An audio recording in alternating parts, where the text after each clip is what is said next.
आप सबको हमारे चैनल में बहुत बहुत स्वागत है। आज हम इस वीडियो में डिस्कशन करेंगे एक्साइड इंडस्ट्री लिमिटेड के बारे में। यहाँ पे डिस्कशन करेंगे क्योंकि अगर बात करेंगे तो जो क्वार्टरली रिजल्ट आया है एक बेहतरीन एक प्रॉफिटेबल के साथ, जो कि प्रीवियस क्वार्टर से एक बेहतरीन प्रॉफिटेबल आया है, जो कि आप सभी को पता होगा। जो एक्साइड इंडस्ट्री जो है ये एक बैटरी बनाने वाली कंपनी है।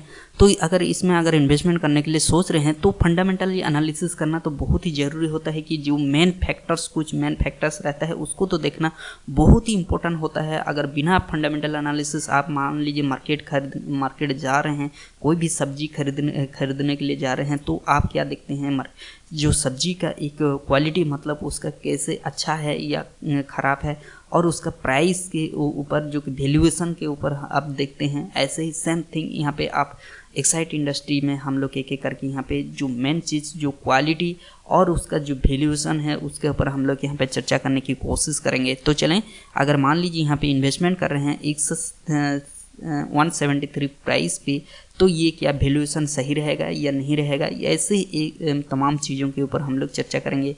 आप अगर बात करेंगे तो यहाँ पे एक मार्केट में क्रैश होने के बाद एक बेहतरीन यहाँ पे लो बनाया था करीबन 126 रुपये के आसपास। उसके बाद एक बेहतरीन यहाँ पे रिकवरी ऑलरेडी यहाँ पे दिखने के लिए मिल रहा है। तो क्या ये कंटिन्यू ये ऊपर जा सकता है या थोड़ी सी यहाँ पे रिकवरी हो सकता है, ये सारी चीज़ों के ऊपर हम लोग चर्चा करेंगे। और इंडिकेटर यहाँ पे अगर बात करेंगे तो यहाँ पे ऑलरेडी यहाँ पे बुलिश इंडिकेटर ऑलरेडी यहाँ पे दे चुकी है। तो हम लोग यहाँ पे एक एक करके हैं सारी चीज़ों के ऊपर हम लोग चर्चा करेंगे। यहाँ पे प्रॉफिट एंड लॉस स्टेटमेंट, मतलब यहाँ पे देखिए मार्च 20 मतलब 2020 का भी यहाँ पे ऑलरेडी मार्च अनुवाली यहाँ पे रिजल्ट यहाँ पे जो अनुवाली जो आता है, सारी चीज़ों को यहाँ पे ऑलरेडी यहाँ पे अपडेट कर चुका है एक्साइड इंडस्ट्री ने।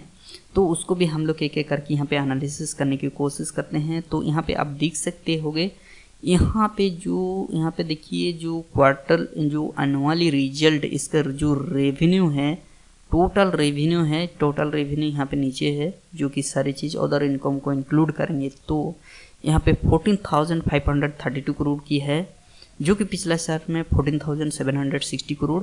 हालांकि अगर बात करेंगे तो इस साल में थोड़ी सी यहाँ पे मतलब अपना रेवेन्यू में थोड़ी सी कमी दिख रही है, जो कि पिछला जो कंसिस्टेंट जो 3-4 साल आपको दिखेंगे तो प्रीवियस ईयर में एक बेहतरीन मतलब ग्रोथ देखने के लिए मिला था, लेकिन इस साल में थोड़ी सी इसका धीमी दिख रहा है। तो ये सारी चीज़ों को हम लोग देखेंगे कि ये धीमी क्या इस कंपनी के लिए, एक्साइड इंडस्ट्री के लिए क्या असर पड़ सकता है, तो वो तमाम चीज़ों को तो ये एक नेगेटिव चीज़ है। तो इसको सिर्फ एक ही फैक्टर को देख के हम लोग यहाँ पे मान लीजिए ये नेगेटिव आपको मान लीजिए दिखा, तो आप यहाँ पे एक्साइड इंडस्ट्री को खरीदो मत, या नहीं तो आप अगर खरीदे हैं तो यहाँ पे निकल जाना चाहिए। ये चीज़ों के क्योंकि ऐसे कन्फ्यूजन ओनली एक ही फैक्टर अगर देखोगे तो ऐसे कंफ्यूजन मिलेगा, लेकिन सारे फैक्टर को एक एक करके देखोगे तो क्या पॉजिटिव हो सकता है, लास्ट में हम लोग फाइनली निर्णय लेंगे। तो एक चीज़ यहाँ पे और एक आपको एक पॉजिटिव चीज़ मैं आपको दिखाने की कोशिश करूँगा। यहाँ पे देखिए जो फाइनेंस कॉस्ट में ये लगातार यहाँ पे देखिए 4 साल की अगर बात करेंगे, जो पिछला ये तो 2016 की अगर छोड़िए, उसको छोड़ के 146 करोड़ मतलब इंटरेस्ट दे रहा था। उसके बाद 105 करोड़, उसके बाद 107 करोड़, उसके बाद 96 करोड़। मतलब यहाँ पे थोड़ी सी इंटरेस्ट में बदलाव दिखाई दे रहा है। मतलब यहाँ पे अपना इंटरेस्ट थोड़ी सी काम मतलब अपना इंटरेस्ट मतलब जो कहीं से भी कर्जा उठाया है या कहीं से भी कुछ लोन लिया है, तो ये सारे के मतलब उधार लिया है जो भी है, उसके ऊपर जो इंटरेस्ट देता है वो थोड़ा सा कम होते हुए मतलब धीमी दिखाई दे रहा है, मतलब घटते रिड्यूस होते हुए नज़र आ रहा है, जो कि कंपनी के लिए बहुत ही अच्छी पॉजिटिव माना जाता है। और साथ ही साथ ये 14 करोड़ अगर 14,000 करोड़ की अगर ये मतलब ये टर्नओवर कर रहा है, तो ये उतना बड़ा इंटरेस्ट भी नहीं है। तो हम 96 करोड़ की है, तो हम लोग इसका प्रॉफिटेबल हम लोग देखना बहुत ही ज़रूरी होता है कि कितना % ये इंटरेस्ट में इसका मतलब जा रहा है पैसा। और यहाँ पे थोड़ी सी एक चीज़ आपको दिखानी है, डिप्रिसिएशन अमोर्टाइजेशन, इसको याद रखिए 417 करोड़ मतलब 417 करोड़ मतलब अपना मतलब हैंड में ही जा रहा है। तो टोटल हम लोग 417 करोड़ को हम लोग ऐड करेंगे टोटल प्रॉफिटेबल से।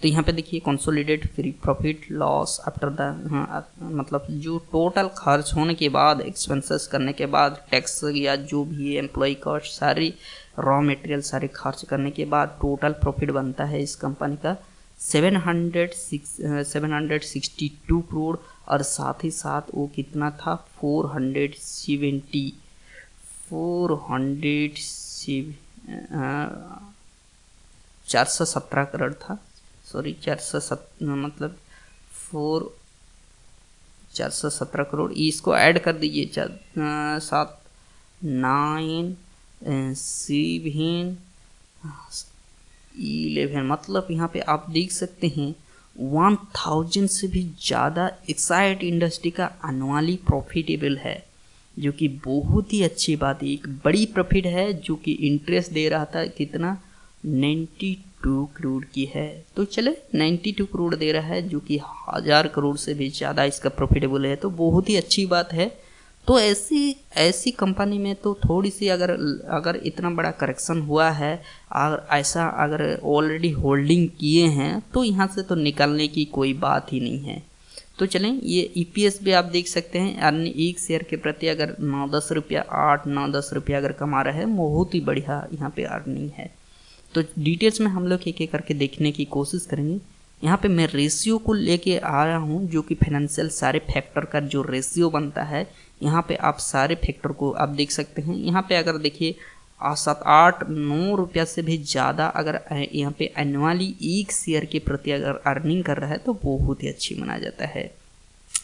बुक वैल्यू, यहाँ पे बुक वैल्यू 74 है, जो कि यहाँ पे ट्रेड कर रहा है बुक टू प्राइस रेशियो की 2 पॉइंट समथिंग आएगा। तो अगर वैल्यूएशन की जो बात कर रहा था, मतलब आप सब्जी खरीदने के जा रहे हैं तो प्राइस को आप देखते हैं, अगर इस प्राइस में अगर इस रेट में अगर खरीदेंगे, मान लीजिए कोई भी टमाटर या आलू खरीद रहे हैं, तो मान लीजिए आलू का मतलब आप कहीं पे भी मतलब यहाँ पे पूछते हैं वहाँ पे पूछते हैं, उसका क्वालिटी देखते हैं कि यहाँ पे आलू ठीक है या नहीं, सब्जी ठीक है या नहीं, वहाँ पे कैसा है। अगर ख़राब सब्जी है, चीप रेट में भी मिल रहा है, तो उसको ला के क्या करोगे, 2 दिन में ख़राब हो जाए। मतलब जैसे कि आप सस्ते प्राइस में कोई भी स्टॉक को उठा लोगे, लेकिन वहाँ से वो स्टॉक प्राइस का ऊपर नहीं जाएगा, नीचे और चला जाएगा, तो क्या फ़ायदा है।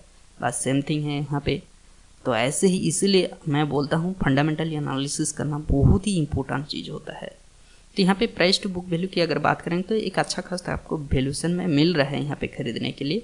डिविडेंड यहाँ पे हालांकि इस जो 2019 की अगर बात करें यहाँ पे 2020 का है, तो उसमें यहाँ पे डिविडेंड नहीं दिया है, जो कि 2019 में यहाँ पे 2 रुपया 40 पैसा एक शेयर के प्रति डिविडेंड दिया है, बहुत ही अच्छी है।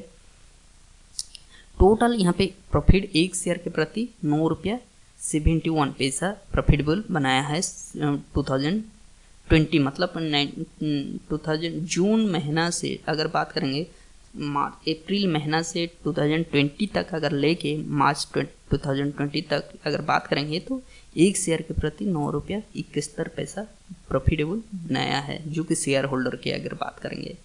तो यहाँ पे अगर प्रॉफिटेबल रेशियो हम लोग यहाँ पे बात करते हैं, profit before depreciation interest tax देने से पहले, यहाँ पे देखिए 14% की यहाँ पे 14.5% यहाँ पे प्रॉफिटेबल बनाया है, वो भी पिछला साल से एक अच्छा खास यहाँ पे 14-15 यहाँ पे प्रॉफिट बनाया है, परसेंटेज की बहुत ही अच्छी है। नेट प्रॉफिट मार्जिन यहाँ पे 8% से भी ज़्यादा है, जो कि बहुत ठीक है, अच्छा लग रहा है। Return on net worth and return on capital employ थोड़ी सी इसका जो कि रिटर्न इक्विटी के ऊपर थोड़ी सी कम यहाँ पे दिखाई दे रहा है, क्योंकि हर टाइम आपको मैं सलाह देता हूँ 20 रुपया होना चाहिए रिटर्न ऑन इक्विटी के ऊपर, 20% करीबन।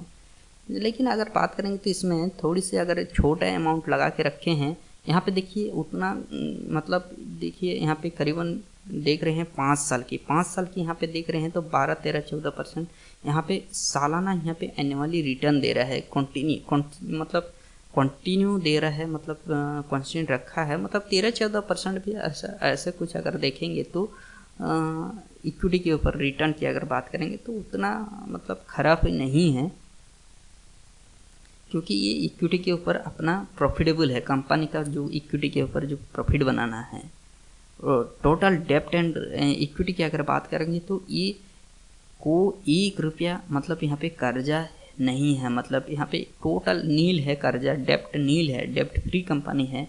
ये एक बहुत ही पॉजिटिव होता है कंपनी के लिए। इतना मतलब यहाँ पे इसका टोटल रेवेन्यू आप देख सकें जो कि 14-15,000 करोड़ का यहाँ पे टोटल जो रेवेन्यू बना रहा है। लेकिन यहाँ पे इतना सारा रेवेन्यू बनाने के लिए, जो प्रोडक्ट बनाने के लिए, सेल्स बनाने के लिए 1 रुपया कहीं से भी कर्जा नहीं ला रहा है।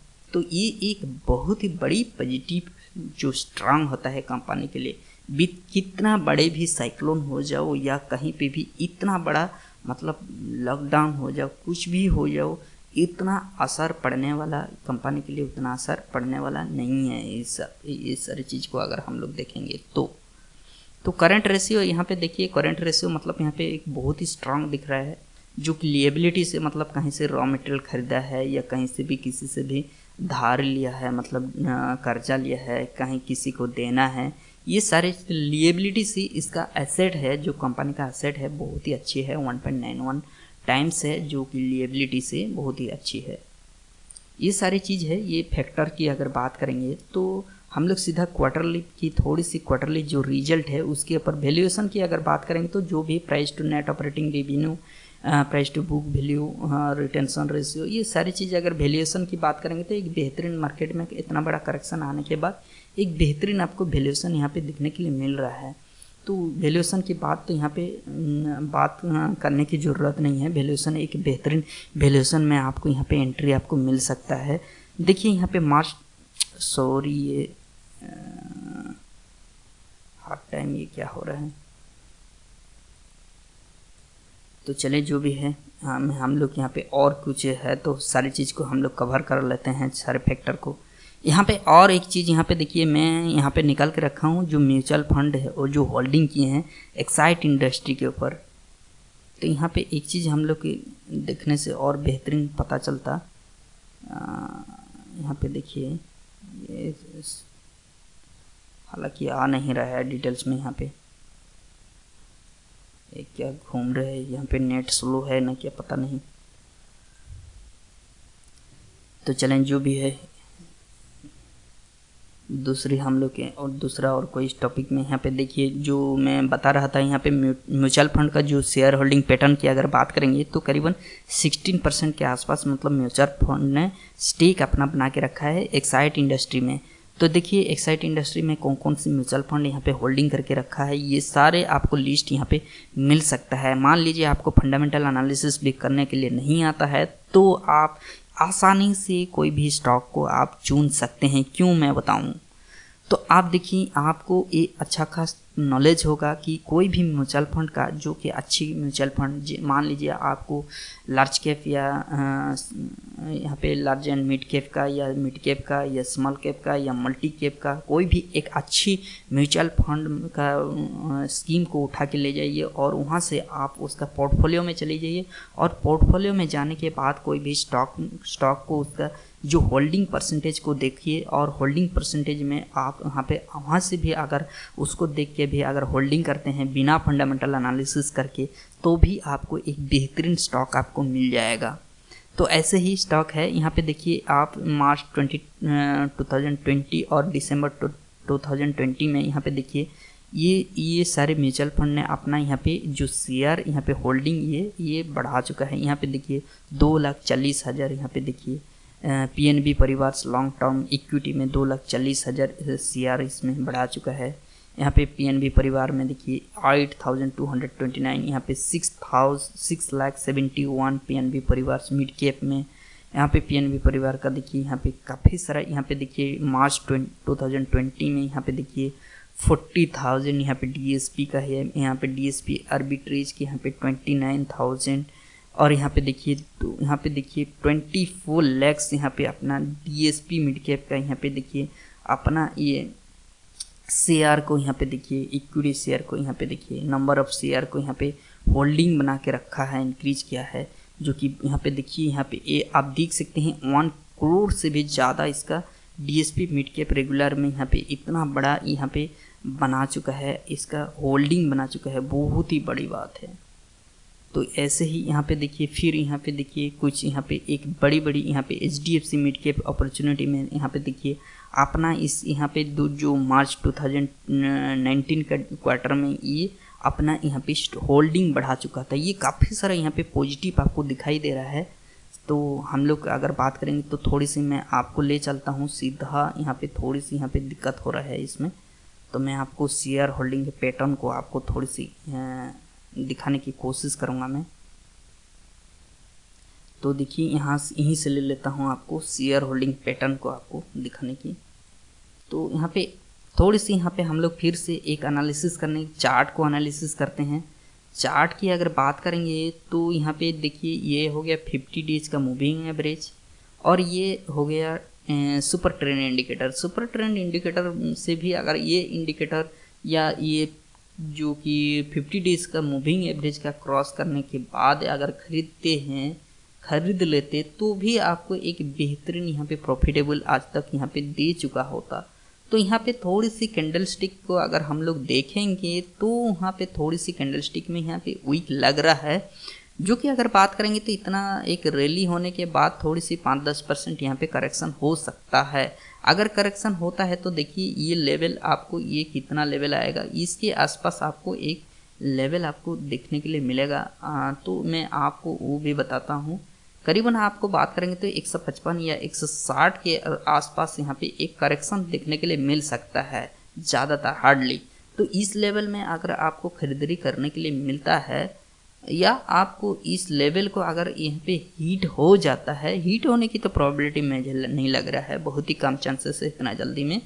तो इसको इस लेवल तक में अगर करेक्शन होता है, आप अपना पोर्टफोलियो में ऐड करके रखे हैं स्क्रीन में, तो आप इसको इस लेवल में आ जाता है तो आप अगर ख़रीद लेते हैं तो शॉर्ट टर्म में भी आप बेहतरीन यहाँ पे प्रॉफिटेबल बना सकते हैं। अगर लॉन्ग टर्म के लिए अगर ऑलरेडी इसमें होल्ड करके रखे हैं तो बिल्कुल आप इसमें होल्ड करके चल सकते हैं। देखिए ये दो इंडिकेटर भी आप यहाँ पे अच्छी खासी यहाँ पे बुलिश दिखा रहा है, और साथ ही साथ यहाँ पे देखिए MACD जो इंडिकेटर है ये भी एक बेहतरीन यहाँ पे बुलिश दिखा रहा है।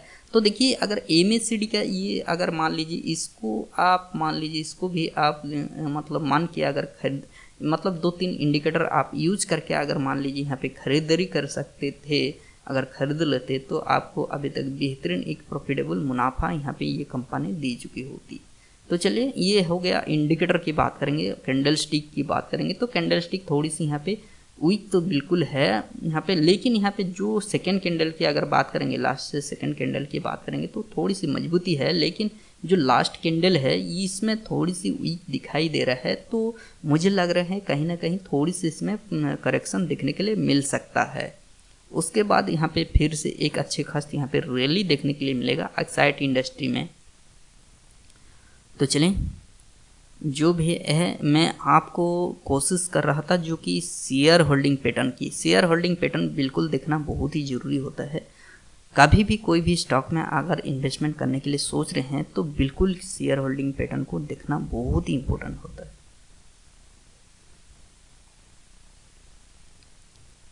तो चलें, यहाँ पे देखिए पियर्स में अगर बात करेंगे तो एक बेहतरीन अमरा राजा बैटरी के आप देख सकते हैं एक बेहतरीन यहाँ पे प्रॉफिटेबल बनाया है, क्वार्टरली प्रॉफिटेबल भी अगर बात करेंगे तो। लेकिन यहाँ पे अमरा राजा बैटरी का अगर बात करेंगे तो जो कि इसका जो शेयर होल्डिंग पैटर्न को अगर अमरा राजा बैटरी का अगर बात करेंगे तो थोड़ी सी शेयर होल्डिंग पैटर्न में अपना जो प्रोमोटर होल्डिंग का स्टेक यहाँ पे बहुत ही कम दिख रहा है। और यहाँ पे 3 साल की अगर अमरा राजा बैटरी का अगर जो प्रोमोटर होल्डिंग की बात करेंगे तो वो लोग अपना होल्डिंग भी रिड्यूस कर चुके हैं। तो इसीलिए थोड़ी सी अमरा राजा बैटरी में थोड़ी सी मुझे नेगेटिव है। एक्साइट इंडस्ट्री में क्योंकि इसका जो मार्केट कैपिटल की बात करेंगे तो अप्रोक्सीमेटली 13,000 to 14,000 है, मतलब अप्रोक्सीमेटली सेम ही है एक्साइट इंडस्ट्री है हमारा राजा बैटरी। तो हम लोग क्यों ना हम लोग यहाँ पे एक्साइट इंडस्ट्री को अगर इसमें हम लोग को अगर पॉजिटिव ज़्यादा है तो हम लोग क्यों एक्साइट इंडस्ट्री को नहीं लेंगे, तो सेम थिंग है। तो चलें हम लोग सीधा चलते हैं। इसका जो प्रोमोटर होल्डिंग यहाँ पे देखिए जो स्टेक होल्डिंग मतलब शेयर होल्डिंग पैटर्न को ये बहुत ही इंपॉर्टेंट होता है। देखिए यहाँ पे 2018 से ही 45.99% एक्साइट इंडस्ट्री का जो प्रोमोटर ने यहाँ पे होल्डिंग करके रखे हैं, और यहाँ पे प्लेजिंग 0 है। क्योंकि प्लेजिंग की बात तो छोड़िए, यहाँ पे अपना ये तो अपना एक्साइट इंडस्ट्री का कोई मतलब कर्जा ही नहीं है, डेप्ट ही नहीं है। फिर यहाँ पे फॉरेन इन्वेस्टर रखिए, अपना स्टेक यहाँ पे 9.41% यहाँ पे होल्डिंग करके रखे हैं। फाइनेंशियल इंस्टीट्यूट भी यहाँ पे देखिए, इंश्योरेंस कंपनी भी यहाँ पे 6.32% होल्डिंग करके रखे हैं। और म्यूचुअल फंड की बात करेंगे तो करीबन 16.27% यहाँ पे होल्डिंग करके रखे हैं। और अदर जो कि पब्लिक इन्वेस्टर के पास, सिर्फ रिटेल इन्वेस्टर की अगर बात करेंगे तो ओनली 10.79% होल्डिंग रखे हुए हैं। तो इसीलिए मैं बोल रहा हूँ, देखिए ये ज़्यादातर मजबूती किसके पास है, देखिए promoter holding, foreign investor and mutual fund और इंश्योरेंस कंपनी, जो कि ये सारे लोग ना जल्दी बेचने वाले नहीं हैं। तो इसलिए मैं बोल रहा हूँ ये स्टॉक में काफ़ी सारा यहाँ पे मजबूती दिखाई दे रहा है। ये था मेरा टोटल मतलब यहाँ पे एनालिसिस करने का डिटेल्स में। तो चलें, इस वीडियो में हम लोग इतना ही डिस्कशन करेंगे, लेकिन मैं यहाँ पे जो बात कर रहा था, यहाँ पे थोड़ी सी 5-10% यहाँ पे बिल्कुल आपको रिकवरी मिल सकता है। अगर रिकवरी अगर दिखने के लिए मिला तो बिल्कुल आप 160-155 में आप यहाँ पे स्टॉप लॉस लेके यहाँ पे करीबन 150 के आसपास, 155 के आसपास यहाँ पे स्टॉप लॉस लेके एक बेहतरीन यहाँ पे एक एंट्री लेके आप चल सकते हैं इसमें। तो चलें, thanks for watching my video. तो अगर फाइनली इसमें आप समझ गए होंगे कि इसमें क्या करना है, आप होल्डिंग करके रखे हैं तो बिल्कुल आप होल्डिंग करके रखिए। अगर बाय करना चाह रहे हैं तो थोड़ी सी अगर वेट करते हैं तो अच्छी बात होती, क्योंकि अगर लॉन्ग टर्म के लिए अगर मान लीजिए 1-2 साल के लिए वेट करना चाह रहे हैं या साल भर के लिए वेट करते हैं तो बिल्कुल आपका एंट्री लेवल सही हो सकता है। लेकिन जो शॉर्ट टर्म इन्वेस्टमेंट करने के लिए अगर सोच रहे हैं, मान लीजिए 2-3 महीना के लिए इन्वेस्टमेंट करने के लिए सोच रहे हैं, तो वो रिकवरी करने का, थोड़ी सी करेक्शन होने का वेट कीजिए, उसके बाद इसमें एंट्री लीजिए। तो वही था हम लोग का फाइनल डिसीजन।